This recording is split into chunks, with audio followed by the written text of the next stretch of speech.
नमस्कार, आप दुनिया के फटाफट बुलेटिन में आप सभी का स्वागत है। नजर डालेंगे आज की खास खबरों पर। दुलार चंद की पोस्टमार्टम रिपोर्ट से खुलासा हुआ कि उनकी मौत फेफड़ा फटने और पसलियां टूटने से हुई। पोस्टमार्टम रिपोर्ट के अनुसार पीछे से किसी भारी चीज से धक्का लगने के कारण वे नीचे गिरे।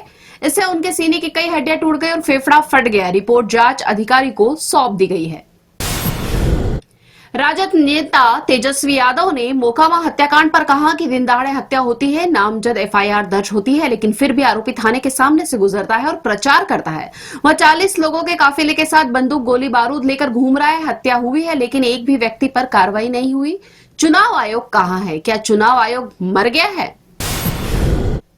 कांग्रेस नेता प्रियंका गांधी वाड्रा ने मोकामा की घटना पर कहा कि बिहार की जनता रोज ये सह रही है। किसी भी महिला से पूछ लीजिए क्या वे सुरक्षित है। 2 दिन पहले एक नेता की हत्या हुई, उससे पहले कुछ व्यापारियों की भी हत्या हुई। आंध्र प्रदेश के श्री काकुकुलम में काशी बुग्गा वेंकटेश्वर स्वामी मंदिर में भगदड़ मचने से 10 लोगों की मौत हो गई, जबकि कई अन्य घायल हो गए। घायलों को नजदीकी अस्पताल में भर्ती कराया गया। मुख्यमंत्री कार्यालय की ओर से जारी बयान के मुताबिक एकादशी के मौके पर बड़ी संख्या में श्रद्धालुओं की भीड़ मंदिर पहुंची थी। इस दौरान भगदड़ मच गई।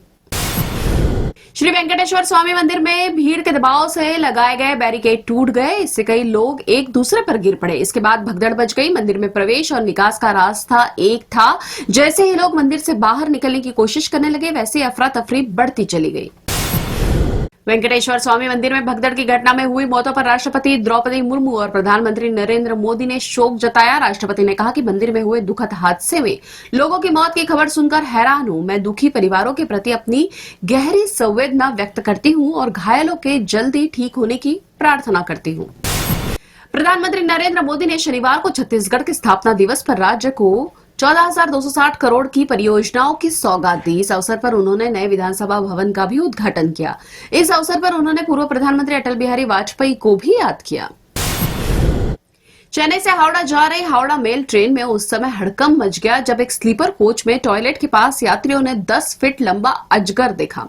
वॉश बेसिन के पास अजगर को देखते ही यात्रियों की सांसें फूल गई। इमरजेंसी चेन खींचकर ट्रेन को तुरंत रोका गया। घटना का वीडियो सोशल मीडिया पर जमकर वायरल हो रहा है।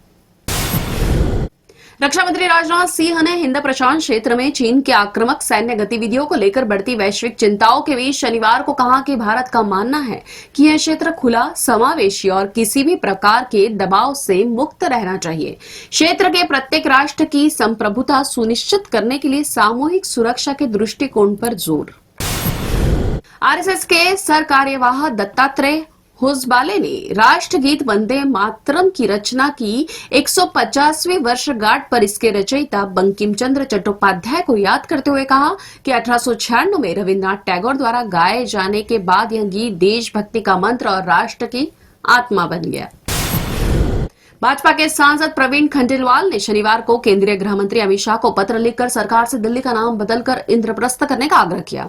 कहा इससे दिल्ली की प्राचीन पहचान और सांस्कृतिक विरासत को पुनर्स्थापित किया जा सकेगा। खराब मौसम ने रोका तेजस्वी यादव का चुनावी अभियान। तेजस्वी को 16 चुनावी सभाएं संबोधित करना थी। हेलीकॉप्टर नहीं उड़ पाया। कई जगह मोबाइल से किया संवाद। अमित शाह की रैलियों पर भी हुआ मौसम का असर। प्रधानमंत्री नरेंद्र मोदी ने छत्तीसगढ़ रजत महोत्सव में कहा कि छत्तीसगढ़ विकास के पथ पर तेजी से आगे बढ़ रहा है। मोदी ने नवा रायपुर में आयोजित एक कार्यक्रम में छत्तीसगढ़ में प्रधानमंत्री आवास योजना के लाभार्थियों को घर की चाबियां सौंपी। शहीद वीर नारायण सिंह स्मारक और जनजातीय स्वतंत्रता सेनानी संग्रहालय का उद्घाटन किया। केंद्रीय गृह मंत्री अमित शाह ने समस्तीपुर रैली को डिजिटल माध्यम से संबोधित करते हुए कहा कि राहुल गांधी की यात्रा का उद्देश्य घुसपैठियों को बचाना था। भाजपा अध्यक्ष जेपी नड्डा ने सिवान में चुनावी रैली में कहा कि राजद ने गैंगस्टर शहाबुद्दीन के बेटे को उम्मीदवार बनाया है, जिससे पता चलता है कि वह बिहार में जंगल राज वापस लाना चाहता है। बिहार में जंगल राज के दौरान अपहरण का एक उद्योग बन गया था। तत्कालीन मुख्यमंत्री के आवास पर तय होती थी फिरौती। कांग्रेस महासचिव और वायनाड से सांसद प्रियंका गांधी वाड्रा ने कहा कि बिहार में डबल इंजन सरकार के वादों के झांसे में न आए। सब कुछ दिल्ली से नियंत्रित होता है। नीतीश कुमार की भी कोई सुनवाई नहीं होती। भारतीय क्रिकेट स्टार श्रेयस अय्यर को शनिवार को सिडनी के अस्पताल से डिस्चार्ज कर दिया गया। उनकी हालत स्थिर बताई जा रही है। ऑस्ट्रेलिया के खिलाफ मैच में चोट लगने के बाद उन्हें अस्पताल में भर्ती कराया गया था। मंजूरी मिलने के बाद वे भारत लौट सकते हैं। अभिनेत्री रश्मिका मंदाना ने कहा कि एक कलाकार के रूप में वह हमेशा नए नए किरदारों की तलाश में रहती है और इसी यात्रा में उन्हें ताड़का की भूमिका मिले। अभिनेत्री ने फिल्म थामा में ताड़का नामक पिशाचिनी का किरदार निभाया है।